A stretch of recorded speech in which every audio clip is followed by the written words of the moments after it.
الله فلا مضل له ومن يضلله فلا هادي له ونشهد أن لا إله إلا الله وحده لا شريك له ونشهد أن سيدنا وسندنا وحبيبنا ومولانا محمدا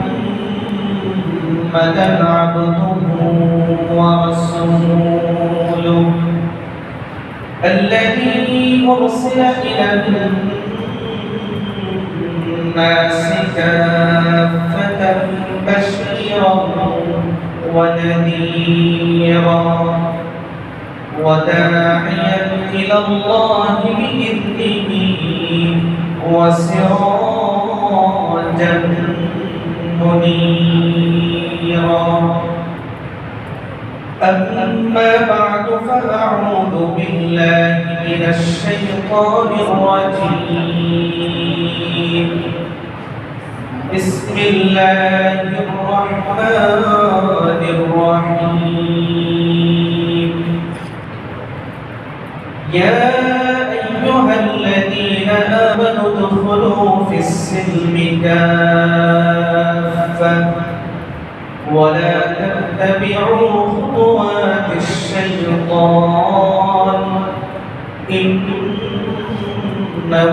لكم عدو مبين صدق الله مولانا العظيم وعن أبي هريرة رضي الله تعالى عنه وعنه قال رسول الله صلى الله عليه وسلم المسلم من سلم المسلمون من لسانه ويده وصدق رسوله النبي الكريم اللهم صل على محمد وعلى آل محمد كما صليت على إبراهيم وعلى آل إبراهيم إنك حميد مجيد اللهم بارك على محمد وعلى آل محمد كما باركت على إبراهيم وعلى آل إبراهيم إنك حميد مجيد بلغ العلا بكماله كشف الدجى بجماله حسنت جميع خصاله صلوا عليه وآله هو الحبيب الذي ترجى شفاعته لكل هول من الأهوال مقتحم بلغ العلا بكماله كشف الدجى بجماله حسنت جميع خصاله صلوا عليه وآله সমস্ত প্রশংসা মহান আল্লাহ সুবহানাহু ওয়া তাআলা অসংখ্য অগণিত শুকরিয়া আদায় করছি সে মহান রব্বুল আলামিন যিনি পবিত্র মুহররম মাসের চতুর্থ জুমার নামাজ আদায়ের লক্ষ্যে আমাদেরকে মসজিদ পর্যন্ত আসার তৌফিক এবং সুযোগ দান করেছেন। যে মহান রব্বুল আলামিন সুস্থতার সহিত ঈমানের সাথে আমাদের জীবনকে দীর্ঘায়িত করেছেন, সে মহান রব্বুল আলামিনের শাহী দরবারের সাথে আদায়ের নিয়তে সকলেই কালিমাতে শুকর উচ্চারণ করে বলি আলহামদুলিল্লাহ।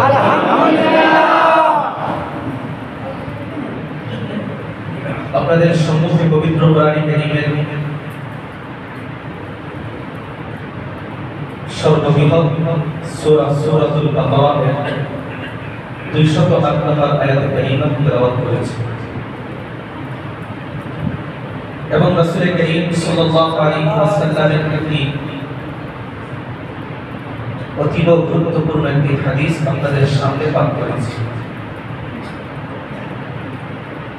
তেলাওয়াতকৃত আয়াত এবং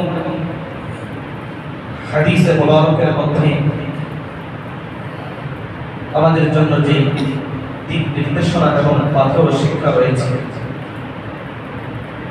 সে বিষয়টি আপনাদের সামনে তুলে ধরার চেষ্টা করব ইনশাআল্লাহ। পবিত্র কোরআনে কারীমের সূরাতুল বাকারার 208 নম্বর আয়াতের মধ্যে আল্লাহ রাব্বুল আলামিন মুমিনদেরকে গুরুত্বপূর্ণ একটি নির্দেশ দিয়েছেন। এই নির্দেশ বিশেষ করে যারা আমরা নিজেদেরকে মুমিন দাবি করি, যারা আমরা নিজেদেরকে মুসলমান দাবি করি, যারা আমরা নিজেদেরকে মুমিন এবং মুসলিম বলে পরিচয় দিয়ে থাকি, তাদের উদ্দেশ্যেই আল্লাহ পাক রব্বুল আলামিনের এই নির্দেশ। আল্লাহ তাআলা বলেন, ইয়া আইয়ুহাল্লাযীনা আমানু, হে ঈমানদারগণ। তাদেরকে আল্লাহ ডাক দিয়েছেন ঈমানদাররা, যারা মুমিন, তাদেরকে ডাক দিয়ে আল্লাহ তাআলা বলেন, উদখুলু ফিস-সিলমি কাফা, তোমরা ইসলামের মধ্যে পরিপূর্ণরূপে প্রবেশ করো। ওয়ালা তাত্তাবিউ বিখুতুওয়াতিশ শাইতান, শয়তানের পদাঙ্ক, শয়তানের পদ্ধতি, শয়তানের রীতি তোমরা অনুসরণ করবে না। ইন্নাহু লাকুম আদুউম মুবিন, নিশ্চয়ই শয়তান তোমাদের প্রকাশ্য শত্রু, স্পষ্ট শত্রু। শয়তান মানব জাতির শত্রু হওয়ার ব্যাপারে কোন ধরনের অস্পষ্টতা নেই। এজন্য আল্লাহ তাআলা বলেছেন, ইন্নাহু লাকুম আদুউম মুবিন, শয়তান মানব জাতির জন্য স্পষ্ট শত্রু। এই আয়াতের মধ্যে অর্থ থেকে আমরা সহজেই অনুমান করতে পেরেছি যে আল্লাহ তাআলা এই আয়াতের মধ্যে মুমিন যারা আল্লাহর প্রতি ঈমান এনেছে, যারা আল্লাহকে মানে কথা দাবি করে, যারা নিজেদেরকে মুসলিম বলে পরিচয় দিয়ে থাকে, তাদেরকে আল্লাহ বললেন, তোমরা ইসলামের মধ্যে পরিপূর্ণরূপে প্রবেশ করো। এখানে এই বিষয়কে আমাদেরকে বুঝতে হবে এবং বুঝে নেওয়া খুবই জরুরি।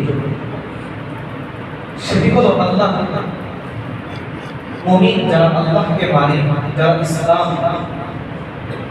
ধর্মের অনুসারী নিজেদেরকে পরিচয় দিয়ে থাকে, তাদেরকে ইসলামের মধ্যে পরিপূর্ণভাবে প্রবেশ করা মর্ম, অর্থ, তাৎপর্য ব্যক্ত। কারণ মুমিন তখনই মুমিন হবে যদি ইসলাম অনুসরণ করে, মুসলমান তখনই প্রকৃত মুসলিম হবে যদি ইসলামের বিধান মানে না মানে। মানলে মুসলমান হবে, না মানলে মুসলমান হবে, মানলে মুসলমান হবে। তারপরও আল্লাহ কেন বললেন এই বিষয়টি আমাদেরকে বুঝতে হবে। ইসলাম এর ব্যাপারে আমাদের কারো কারো ধারণা অনেক সংকীর্ণ, খুবই ছোট। ইসলাম বলতে আমরা অনেকেই বুঝি 5 ওয়াক্ত নামাজ পড়া, যাকাত দেওয়া, হজ আদায় করা, রমাদানের রোজা এবং সিয়াম পালন করা। এই বিষয়টি যার মধ্যে থাকে তাকেই আমরা মুমিন মুসলমান মনে করে থাকি। এই বিষয়টি যদি কারো মধ্যে থাকে, কেউ যদি নামাজি হয়, যাকাত দেয়, হজ করে, এই ব্যক্তিকে আমরা সমাজের মধ্যে একজন নেককার হিসাবে, একজন মুসলমান হিসাবে তাকে দেখি। আমরা মনে করি যে ইসলাম মানেই হলো নামাজ। আমাদের ধারণা ইসলাম মানেই হলো যাকাত আদায় করা। আমাদের বিশ্বাস হলো যে ইসলাম মানেই হলো হজ আদায় করা। তো আমাদের এই ধারণাটা সঠিক নয়, বরং ভুল। কেন? ইসলাম শুধু নামাজের নামই নয়, ইসলাম শুধু যাকাত আদায় করার নামই নয়, ইসলাম শুধু হজ আদায় করার নামই নয়। এই বিষয়টি যদি আপনাদেরকে আরো স্পষ্ট করে বলি, যে নামাজ পড়লেই কেউ পরিপূর্ণ মুসলমান হতে পারবে না, শুধু যাকাত আদায় করলেই কেউ পরিপূর্ণ মুমিন হতে পারবে না, শুধু হজ আদায় করলে, নামাজ পড়লো, যাকাত দিল, এই ব্যক্তি এই কয়েকটা ইবাদতের মাধ্যমে পরিপূর্ণ মুসলমান হতে পারবে। রাসূল কারীম সাল্লাল্লাহু আলাইহি ওয়াসাল্লামের দরবারে একজন সাহাবী আল্লাহর নবীকে বললেন, ইয়া রাসূলুল্লাহ, ইন্না ইমরাআতান তুযকারু মিন কাফরাতি সালাতিহা ওয়া সিয়ামিহা ওয়া সাদাকাতিহা, যে আমাদের এলাকার একজন মহিলা, সে অনেক নামাজ পড়ে, অর্থাৎ নফল নামাজের সংখ্যা তার অনেক বেশি, ওয়া কাফরাতি সিয়ামিহা, সে অনেক রোজা এবং সিয়াম পালন করে, ওয়া সাদাকাতিহা, এবং সে অনেক দান সদকা করে। প্রশ্ন করি আপনাদেরকে, এই মহিলা সম্পর্কে আমাদেরকে যদি জিজ্ঞাসা করা হয় সে কেমন হবে, সবাই আমরা উত্তর দিব সে হলো একজন এ যুগের রাবিয়া মুসলিম। কি বলেন, ঠিক কিনা? তার নামাজের কোনো অভাব নেই, যাকাতেরও কোনো অভাব নেই, তার দান সদকারও কোনো অভাব নেই। তো আমাদের দৃষ্টিতে সে হবে একজন পরিপূর্ণ মুমিনা নারী। কিন্তু সাহাবী এতগুলো ইবাদত উল্লেখ করার পর তার একটা দোষ উল্লেখ করলেন, সেটা কি? দায়রা আন্নাহা তুদি জিরানহা বিলিসানিহা, যে এই মহিলা তার জবানের মাধ্যমে প্রতিবেশীদেরকে কষ্ট দেয়। কি করে? প্রতিবেশীদেরকে কষ্ট দেয়। তাহলে মহিলার দিকে যদি আমরা তাকাই, একদিকে তার নামাজ, একদিকে তার দান সদকা, একদিকে তার রোজা, অপর দিকে তার একটা মাত্র বদ স্বভাব, প্রতিবেশীদেরকে সে কষ্ট দেয়। আপনাদেরকে জিজ্ঞাসা করি, নেক আমলের তুলনায় বদ আমলের সংখ্যা কম না বেশি? কম। বদ আমলের তুলনায় তার নেক আমলের সংখ্যা অনেক বেশি। এখন আমরা যারা মনে করি যে এই নামাজ পড়া, হজ করা, যাকাত দেওয়া এটাই ইসলাম, তাদের এই ধারণাটা সঠিক না ভুল এখনই প্রমাণিত হয়ে যাবে। আল্লাহ নবী তার সম্পর্কে বললেন, হিয়া ফিন্নার, এই মহিলার ঠিকানা হলো জাহান্নাম। কোথায়? জাহান্নাম।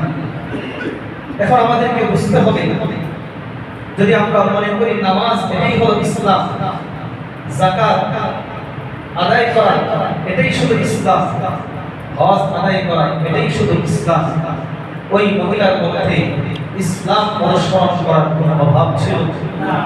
ছিল। তারপর সে জাহান্নামে গিয়েছে প্রতিবেশীকে শুধু জবানের মাধ্যমে কষ্ট দেওয়া হলো। সাহাবী আবার আল্লাহর নবীকে প্রশ্ন করলেন, ইয়া রাসূলুল্লাহ, আমাদের এলাকার আরেকজন মুমিন নারী, সে তার তুলনায় নামাজ পড়ে কম, যাকাত দেয় কম, রোজা রাখে কম, কিন্তু এই মহিলা জবানের মাধ্যমে তার প্রতিবেশীদেরকে কষ্ট দেয়। আল্লাহ নবী সাল্লাল্লাহু আলাইহি ওয়াসাল্লাম তার ব্যাপারে মন্তব্য করলেন, হিয়া ফিল জান্নাহ তার ঠিকানা হলো জান্নাতের মধ্যে। সুবহানাল্লাহ। তাহলে প্রথম মহিলা এত আল্লাহর ওলি হওয়া সত্ত্বেও বাহ্যিক দৃষ্টিতে জাহান্নামে গিয়েছে কিসের কারণে? মানুষের হক নষ্ট করার কারণে। দ্বিতীয় মহিলা তার নেক আমলের সংখ্যা তুলনামূলক কম, তারপরও সে জান্নাতে গেল কেন? প্রতিবেশীদেরকে কষ্ট না দেওয়ার কারণে। এজন্য ইসলামকে শুধু নামাজ, রোজা, হজ, যাকাত এতটুকুর মধ্যেই সীমাবদ্ধ মনে করা এটা ঠিক নয়। বরং উলামায়ে কেরাম বলেছেন ইসলাম হলো, এর শাখা রয়েছে 5টি। কয়টি শাখা? 5টি। কোরআন এবং হাদিসের মধ্যে যত দিক নির্দেশনা আল্লাহর নবী দিয়েছেন, যত উপদেশ নসিহত আল্লাহর নবী আল্লাহ তাআলা করেছেন, সবগুলোকে যদি ভাগ করা হয় 5 ভাগে বিভক্ত। কয় ভাগে? 5 ভাগে। আর এই 5টা ভাগের সমষ্টি হলো ইসলাম। তাহলে ইসলামের ভিত্তি যেটা আমরা প্রসিদ্ধ কথা জানি, ইসলাম 5টি জিনিসের উপর ভিত্তি। এখানে ভিত্তির আলোচনা না, বরং ইসলামের যে শিক্ষাগুলো রয়েছে সামগ্রিকভাবে এগুলোকে যদি ভাগ করা হয় 5 ভাগে বিভক্ত। আর এই 5 ভাগের প্রত্যেকটা সমষ্টি, এটার নামই হলো ইসলাম।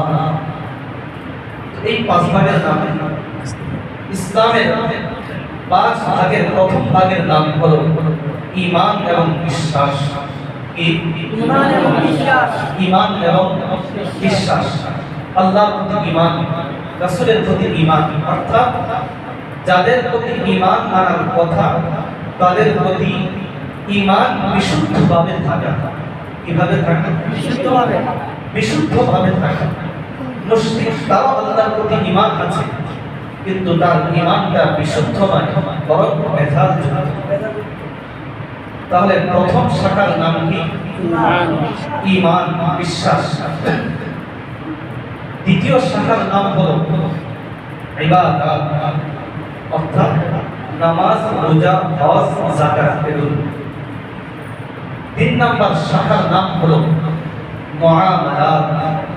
কি নাম? মুআমালাত, অর্থাৎ পারস্পরিক লেনদেন, অর্থাৎ ক্রয় বিক্রয় করা, আমানত রাখা, আমানতের খেয়ানত না করা। মানুষ পারস্পরিক যে লেনদেন করে এটাকে বলা হয় মুআমালাত। এটা হলো ইসলামের 3 নম্বর শাখা।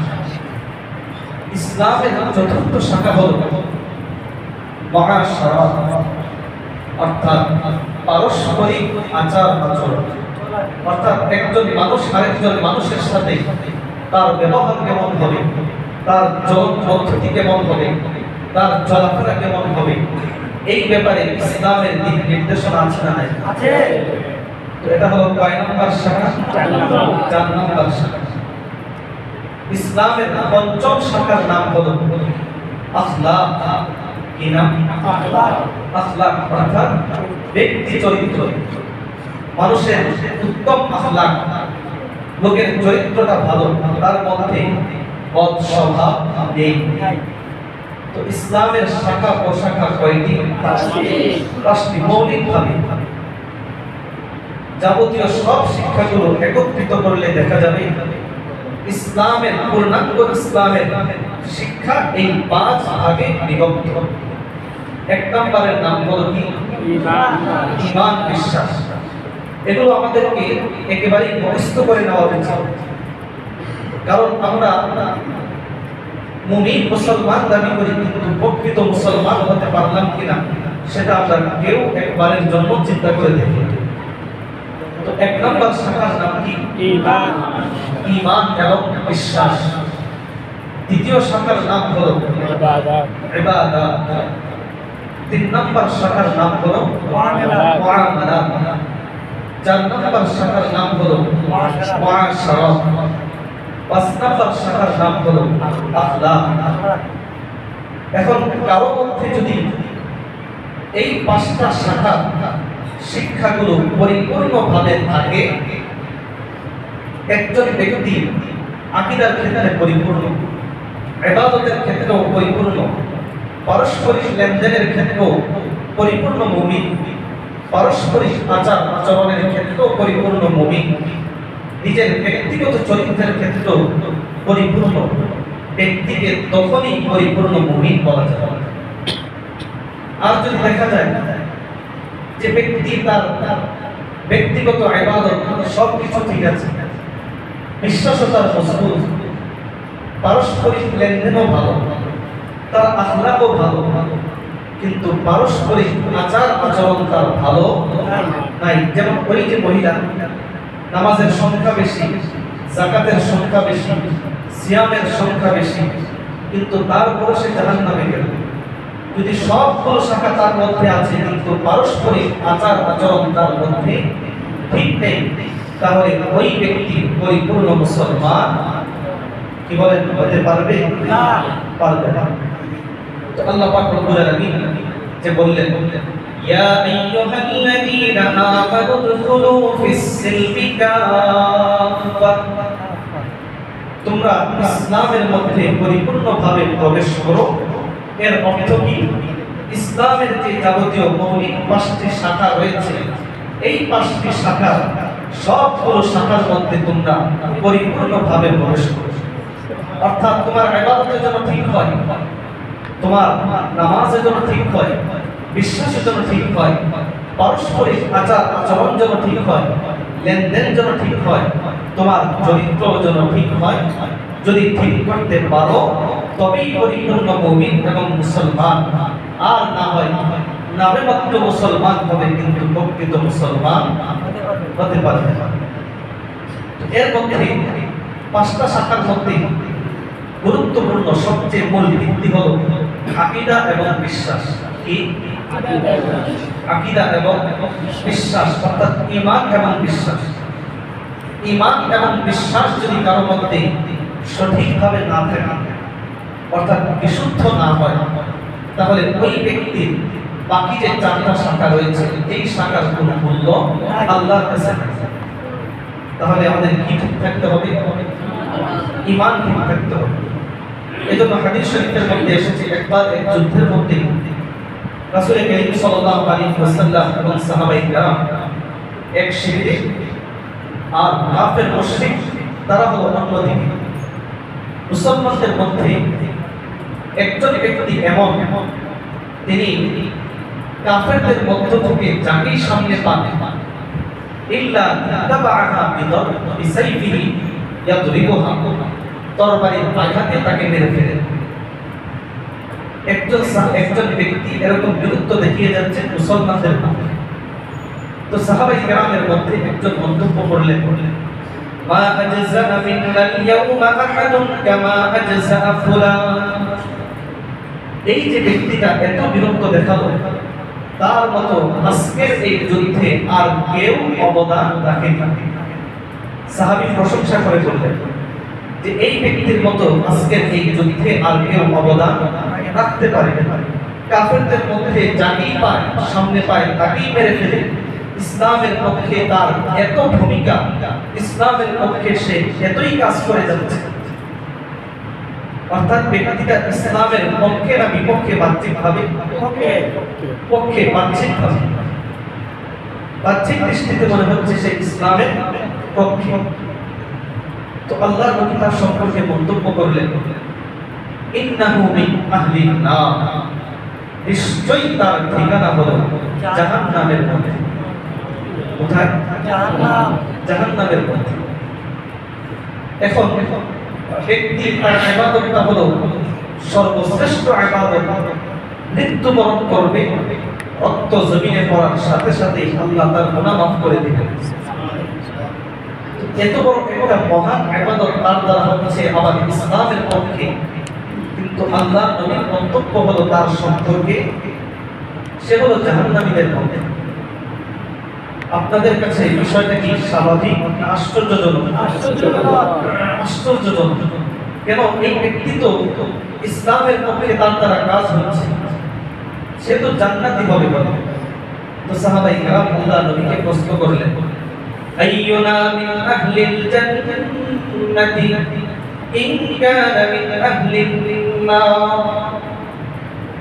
ইয়া রাসূলুল্লাহ এই ব্যক্তি যদি জাহান্নামের মধ্যে তার ঠিকানা হয়, এত যুদ্ধ জিহাদ করার পরও তার ঠিকানা যদি জাহান্নামের মধ্যে হয়, তাহলে আমাদের মধ্যে আর কেউ তো জান্নাতের মধ্যে যেতে পারবে না।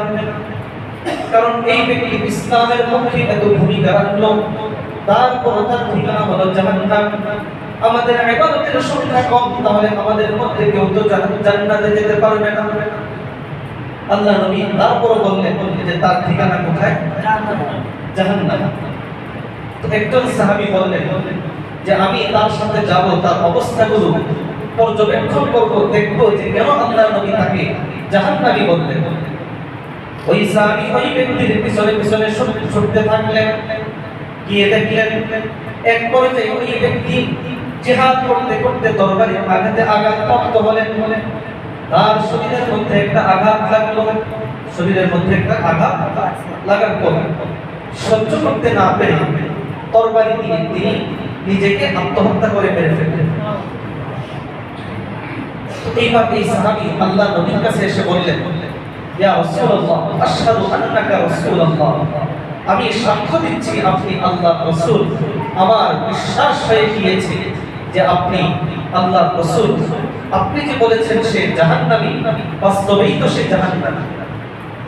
এখন এই হাদিসের ব্যাখ্যায় মুহাদ্দিসিনে কেরাম উল্লেখ করেছেন যে এই ব্যক্তি জিহাদ করার পরও তার ঠিকানা জাহান্নামের মধ্যে হয়েছে কি কারণে?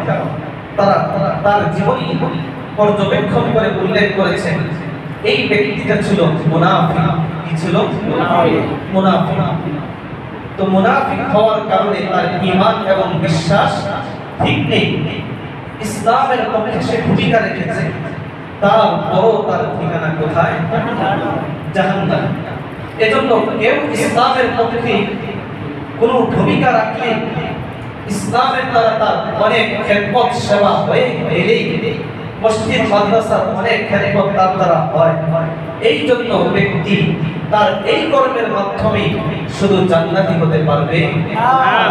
আল্লাহর নবী বলে দিয়েছেন যে একজন ব্যক্তি মসজিদের খেদমত করে তার দ্বারা দিনের অনেক খেদমত হয়, এই জন্য তাকে জান্নাতি বলে ফেলবো এই সুযোগ নাই। আল্লাহর নবী বলে দিয়েছেন ইন্নাল্লাহা ইউতাইয়িদুদ-দীন বির-রাজুলিল ফাজির, যে আল্লাহ কখনো পাপিষ্ঠ নাফরমান ব্যক্তির মাধ্যমেও দ্বীনের খেদমত নিয়ে থাকেন, যেমন জিহাদের ময়দানে এই ব্যক্তির মাধ্যমে নিয়েছে। তো এই যে এই ব্যক্তি জিহাদ করার পর সে জাহান্নামে গিয়েছে, তার বিশ্বাস সঠিক না হওয়ার কারণে। এজন্য এই পাঁচটি শাখা, সবগুলো শাখার মধ্যে আমাদেরকে পরিপূর্ণভাবে অনুসরণ করতে হবে, তবেই আমরা পরিপূর্ণ মুমিন এবং মুসলমান হতে পারব। এই হলো আয়াত সংক্রান্ত সামান্য কিছু আলোচনা। এরপর আপনাদের সামনে যে হাদিস তেলাওয়াত করেছি, যে হাদিসের মধ্যে আল্লাহ নবী সাল্লাল্লাহু আলাইহি ওয়াসাল্লাম আমাদের এই যে পারস্পরিক আচার আচরণ, এই ক্ষেত্রে একজন ব্যক্তি পরিপূর্ণ মুসলমান হবে কিভাবে তার একটি মাপকাঠি বলে দিয়েছে। আল্লাহ নবী হাদিস শরীফের মধ্যে বলেন, আল মুসলিমু মান সালিমাল মুসলিমুনা মিন লিসানিহি ওয়া ইয়াদিহি। আল মুসলিম প্রকৃত মুসলমান, পরিপূর্ণ মুমিন মুসলমান হলো সেই ব্যক্তি, সালিমাল মুসলিমুন মুসলমানগণ যার হাত, যার জবান, যার হাত থেকে সমাজের অপর মুসলমানরা নিরাপদ থাকে, সেই হলো প্রকৃত মুমিন এবং মুসলমান। তাহলে আল্লাহর নবী এই হাদিসের মধ্যে প্রকৃত মুমিন মুসলমানের পরিচয় দিয়েছেন। আল্লাহ বললেন পরিপূর্ণ মুসলমান হবে। আল্লাহ নবী তার ব্যাখ্যা করেছেন যে পরিপূর্ণ মুসলমান হবে কিভাবে। যদি পরিপূর্ণ মুসলমান হতে হও, তাহলে এমন হও তুমি যেন তোমার হাত থেকে মুসলমানগণ নিরাপদ থাকে। তুমি যদি পরিপূর্ণ মুমিন হতে চাও, তুমি এমন মুসলমান হও যাতে তোমার জবান থেকে সমাজের অন্যান্য মুসলমান নিরাপদ থাকে। তাহলে কয়টা জিনিস? দুইটি জিনিস। এক হলো নিজের জবানকে অন্যকে কষ্ট দেওয়ার ক্ষেত্রে সংযত এবং নিয়ন্ত্রণ করতে হবে। দ্বিতীয় হলো, যদি প্রকৃত এবং পরিপূর্ণ মুসলমান হতে হয় তাহলে অন্যকে কষ্ট দেওয়ার ক্ষেত্রে নিজের হাত তথা অন্যায়ভাবে কাউকে কষ্ট দেওয়া থেকে নিজের হাতকে সংযত বিরত রাখতে হবে, নিয়ন্ত্রণ করতে হবে। যদি দুইটা বিষয় থাকে তাহলে আমরা পরিপূর্ণ মুসলমান হতে পারব। আল্লাহ নবীকে এক সাহাবী প্রশ্ন করলেন, ইয়া রাসূলুল্লাহ, আইয়ুল মুসলিমিনা আফদল, যে মুসলমানদের মধ্যে কোন মুসলমানরা সবচেয়ে শ্রেষ্ঠ? আল্লাহ নবী জবাব দিলেন, মান সালিমাল মুসলিমুনা মিন লিসানিহি ওয়া ইয়াদিহি, ওই মুসলমান সবচেয়ে সর্বশ্রেষ্ঠ যার হাত থেকে মুসলমান নিরাপদ থাকে, যার জবান থেকে মুসলমান নিরাপদ থাকে। এখন আজকে সমাজের মধ্যে আমরা মুসলমান দাবি করি, ঠিক করি কি করি না? কিন্তু মুসলমান তার হাত দ্বারা আরেকজন মুসলমান আঘাতপ্রাপ্ত হয়, তার জবান দ্বারা আরেকজন মুসলমান আঘাতপ্রাপ্ত হয়, এরকম মুসলমান আমাদের মধ্যে নেই। কি বলেন? নেই। তো তাদের পরিচয়টা, যারা দাবি করবে মুসলমান কিন্তু হাত দ্বারা আরেকজনকে আঘাত করবে, যারা দাবি করবে মুমিন কিন্তু তার জবান থেকে মুসলমানরা নিরাপদ থাকতে পারবে না, এরকম দাবিদার মুসলমান, তাদের পরিচয় আল্লাহ নবী এক হাদিসের মধ্যে দিয়েছেন। একদিন রাসূল করিম সাল্লাল্লাহু আলাইহি ওয়াসাল্লামের নিকট একজন ব্যক্তি আসলেন। আয়েশা রাদিয়াল্লাহু তাআলা আনহা আল্লাহ নবীর সামনে উপস্থিত। তো এই ব্যক্তি যখন আল্লাহ নবীর দরজায় এসে অনুমতি চাচ্ছেন, দরজার বাহিরে আল্লাহ নবীর ভিতরে, তো আল্লাহ নবী তার সম্পর্কে মন্তব্য করলেন, বিসা আকুল আশিরাতি বিসা বুল আশিরা। হে আয়েশা, এই যে ব্যক্তিটা আমার কাছে অনুমতি চাচ্ছে, আমার কাছে আসবে, এই ব্যক্তিটা সমাজের একটা দুষ্ট লোক, সমাজের একটা নিকৃষ্ট লোক। কেমন লোক? নিকৃষ্ট লোক। তো আল্লাহ নবী তার একটা মন্দ দোষ আয়েশা রাদিয়াল্লাহু তাআলা আনহার কাছে উল্লেখ করলেন। সামনে থেকে যাওয়ার আগে এখানে একটা কথা বলি, যে আল্লাহ নবী এই যে তার দোষ বর্ণনা করলেন, আল্লাহ নবী এক হাদিসের মধ্যে বলেছেন যে কোন মুমিন ব্যক্তি এমন কিছু উল্লেখ করা যেটা উল্লেখ করলে মুমিন কষ্ট পায়, এটার নাম হলো গীবত। এটার নাম কি? গীবত। তো আল্লাহ নবী ব্যক্তির একটা দোষ উল্লেখ করলেন, তো এটাকে তো আমাদের দৃষ্টিতে মনে হবে গীবত কিনা। এখন আল্লাহ নবী গীবত করতে পারেন না? কি বলেন? পারেন না। তাহলে আল্লাহ নবী বললেন ব্যক্তি দোষ চর্চা করা এটা হলো গীবত, কিন্তু আল্লাহ নবী ঠিকই করলেন। এই বিষয়টা আমাদেরকে বুঝতে হবে যে গীবত এটা করা জায়েজ নাই, কিন্তু যদি এমন হয় ব্যক্তির চরিত্র, ব্যক্তির চিন্তা চেতনা এমনই হয় যে তার কারণে সমাজের আরেকজন মানুষ ক্ষতিগ্রস্ত হতে পারে, বাধাপ্রাপ্ত হতে পারে, আঘাতপ্রাপ্ত হতে পারে, তখন ওই ব্যক্তির দোষ উল্লেখ করা একটা বিপদের মধ্যে পড়বে। তো এজন্য আল্লাহ নবী সমাজের একজন চোর আপনি জানেন, এখন যদি তার এই চোরের কাজটা উল্লেখ না করেন তাহলে সমাজের মধ্যে আরেকজন মানুষের ক্ষতি হবে কিনা? ক্ষতি হবে। এখন যদি আপনি চোরকে চোর বলেন, ডাকাতকে ডাকাত বলেন, আর কেউ যদি এসে বলে যে লোকটা বিপদ করছে, এটা কি বিপদ হবে না? উম্মতকে সতর্ক করা হবে, সতর্ক করা হবে। তো আল্লাহর নবী তিনি একই কাজটা করেছেন। আয়েশা রাদিয়াল্লাহু তাআলা আনহাকে বললেন, হে আয়েশা, এই যে লোকটা, এই লোকটা সমাজের মধ্যে একজন নিকৃষ্ট মানুষ। তো এই লোকটা আল্লাহ নবীর সামনে এসে বসার পর আল্লাহ নবী তার সাথে হাস্যোজ্জ্বল চেহারায় আনন্দ চিত্তে তার সাথে কথা বললেন এবং খুব নম্র ভাষায় তার সাথে কথা বললেন। লোকটা চলে গেল। আয়েশা রাদিয়াল্লাহু তাআলা আনহা আল্লাহ নবীকে প্রশ্ন করলেন, ইয়া রাসূলুল্লাহ, قلت الذي قلت وأنت له الكلام। হে আল্লাহর রাসূল, আপনি বললেন আমাকে যে লোকটা একজন খারাপ চরিত্রের মানুষ, কিন্তু আপনার কাছে আসার পর আপনি তার সাথে নম্র ভাষায় কথা বললেন, তার সাথে আশ্চর্য চেহারায় কথা বললেন, তার সাথে আপনি আনন্দ চিত্তে কথা বললেন, বিষয়টা তো আপনার কথার বিপরীত হয়ে গেল। এইবার আল্লাহর নবী আয়েশা রাদিয়াল্লাহু তাআলা আনহাকে তার এই প্রশ্নের জবাব দিলেন। হে আয়েশা, আমি যে এই ব্যক্তির সাথে কথা বললাম আনন্দ চিত্তে, খুশি চিত্তে, প্রফুল্ল মনে আমি তার সাথে কথা বললাম, এটা আসলে আমি আমার মন থেকে খুশি হয়ে বলি। তাহলে কেন বলেছেন যে আল্লাহ রাসূল? আমি বললাম এই কারণে, যদি আমি তার সাথে কথা না বলি, ভালোভাবে কথা না বলি, লোকটা অনেক খারাপ, লোকটা অনেক দুষ্ট, সে আমার ক্ষতি করবে তার কথার মাধ্যমে, তার হাতের মাধ্যমে। তার ক্ষতি থেকে বাঁচার জন্য আমি লোকটাকে এড়িয়ে চলার জন্য তার সাথে আমি ভালো ব্যবহার করেছি।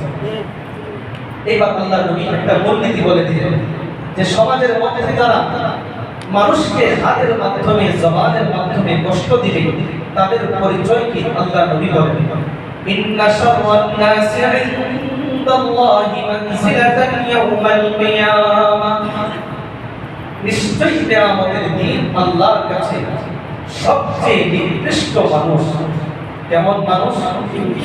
আরেকটু জোরে বলি, কেমন মানুষ? নিকৃষ্ট মানুষ।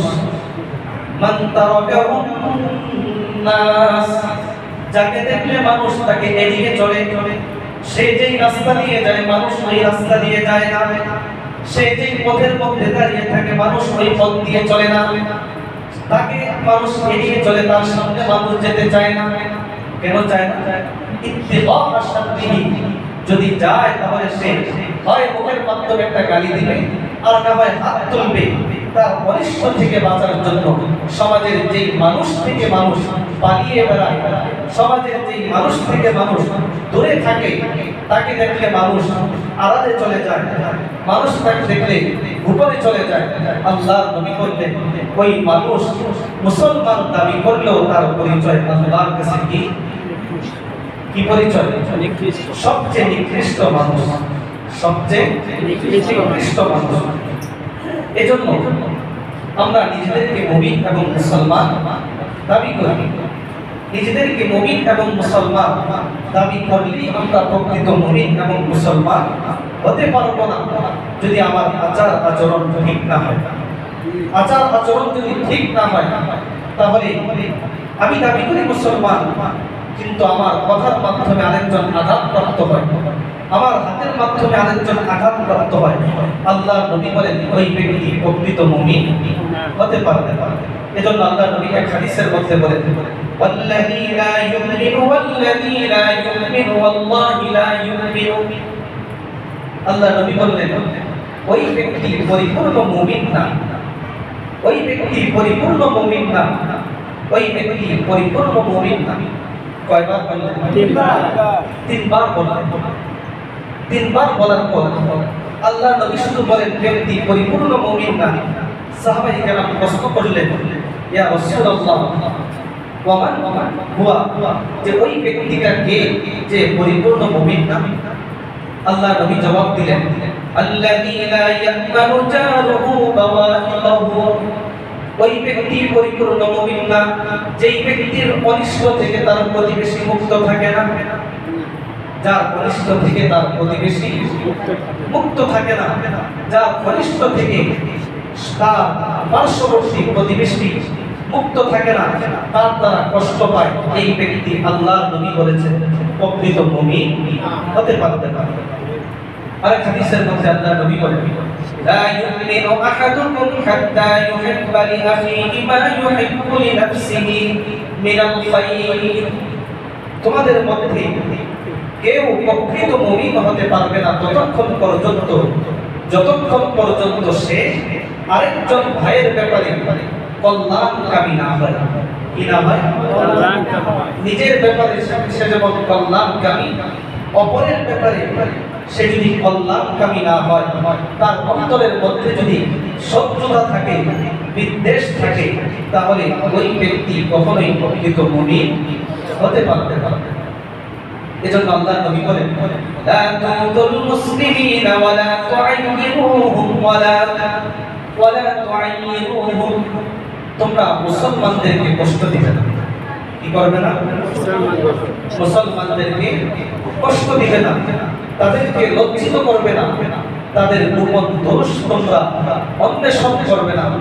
মনে রাখবে, যদি ব্যক্তির দোষ তুমি অন্যায়ভাবে কোনো কারণ ছাড়াই অনুসন্ধান করো, তালাশ করো, আল্লাহ কিন্তু তোমার দোষ এবং ত্রুটি বিচ্যুতিগুলো তালাশ করে মানুষের সামনে প্রকাশ করে দিবেন, যদিও তোমার সেই দোষটা ঘরের মধ্যে হয়। অর্থাৎ তোমার এমন দোষ প্রকাশ করে দিবেন আল্লাহ, যেই দোষ তুমি সমাজের কোনো পরিবারের মানুষের সাথে করেছো, ঘরের মধ্যে থেকে করেছো, সমাজের কেউ দেখে নাই। আল্লাহ মানুষের দোষ তালাশ করার কারণে সমাজের মানুষের সামনে তোমার ঘরের দোষ প্রকাশ করে তোমাকে লাঞ্ছিত অপদস্থ করে দেবে। এজন্য আল্লাহ নবী সর্বশেষ বলেন ওয়াল মুমিনু আ'যামু ইনদাল্লাহি হুরমাতান মিনকি। আল্লাহ নবী কাবা শরীফের সামনে দাঁড়িয়ে বলেন, কাবা তোমার সম্মান আল্লাহর কাছে অনেক বেশি, তোমার মর্যাদা আল্লাহর কাছে অনেক বেশি, কিন্তু এই কাবা তোমার চেয়েও একজন মুমিনের সম্মান, জানের মর্যাদা, তার মালের মর্যাদা, তার ইজ্জত আবরুর মর্যাদা বাইতুল্লাহ তোমার চেয়েও অনেক অনেক গুণ বেশি। সুবহানাল্লাহ, অনেক অনেক গুণ বেশি। কাবা এর চেয়ে শ্রেষ্ঠ কোনো ঘর আছে? কি বলেন, আছে? তো এই কাবা সর্বশ্রেষ্ঠ ঘর বাইতুল্লাহ। সেই বাইতুল্লাহর যে একজন মানুষের সম্মান, ইজ্জত, আবরু, তার জানের মূল্য, তার সম্পদের মূল্য আল্লাহর কাছে কম না বেশি? বেশি। এজন্য আমাদের প্রত্যেককে সব সময় সচেতন থাকতে হবে। প্রকৃত মুমিন আমরা মুসলমান যারা হতে চাই, তাদেরকে আমাদেরকে মনে রাখতে হবে আমার হাত যেন সংযত থাকে, আমার হাত দ্বারা যেন এমন কোনো অন্যায় কাজ আমি না করি যেই কাজের মাধ্যমে আরেকজন মানুষ কষ্ট পায়। এই হাদিসের ব্যাখ্যায় মুহাদ্দিসিনে কেরাম উল্লেখ করেছেন যে হাতের মাধ্যমে কষ্ট দেওয়ার সুরক্ষিত এর পদ্ধতি, তো তার মধ্যে তারা উল্লেখ করেছেন হাতের মাধ্যমে কষ্ট দেওয়ার অর্থ হলো আরেকজনকে অন্যায়ভাবে আঘাত করা, আরেকজনকে অন্যায়ভাবে হত্যা করা, আরেকজনের সম্পদ অন্যায়ভাবে জোর জবরদস্তি দখল করে নেওয়া, আরেকজনকে অন্যায়ভাবে প্রহার করা, এটা হলো হাতের মাধ্যমে কষ্ট দেওয়া। জবানের মাধ্যমে কষ্ট দেওয়া কেমন? ব্যক্তি চুগলখড়ি করা, গীবত করা, ব্যক্তি সম্পর্কে অপবাদ দেওয়া, চুগলখড়ি করা, দোষ চর্চা করা, এগুলো যারা করবে আল্লাহ নবী সাল্লাল্লাহু আলাইহি ওয়াসাল্লাম বলেছেন তারা প্রকৃত মুমিন এবং মুসলমান হতে পারবে না। এজন্য আমাদের সব সময় মনে রাখতে হবে আমার পারস্পরিক আচরণের ক্ষেত্রে এই হাদিস আমাকে মনে রাখতে হবে আমার কোনো এমন আচরণ যেন না হয় যেই আচরণের কারণে অন্যায়ভাবে কেউ কষ্ট পায়। আমার কোনো কথা যেন এমন না হয় যেই কথাটা আরেকজন মুমিনের অন্তরকে চূর্ণ বিচূর্ণ করে ফেলে। এই বিষয়গুলোর প্রতি আমরা সকলেই লক্ষ্য রাখবো ইনশাআল্লাহ। আল্লাহ পাক রব্বুল আলামিন আমাদেরকে এই বিষয়গুলো পরিপূর্ণভাবে মানার, অনুসরণ করার, আমল করার তৌফিক দান করেন। আমিন। ইনশাআল্লাহ আজকে আমাদের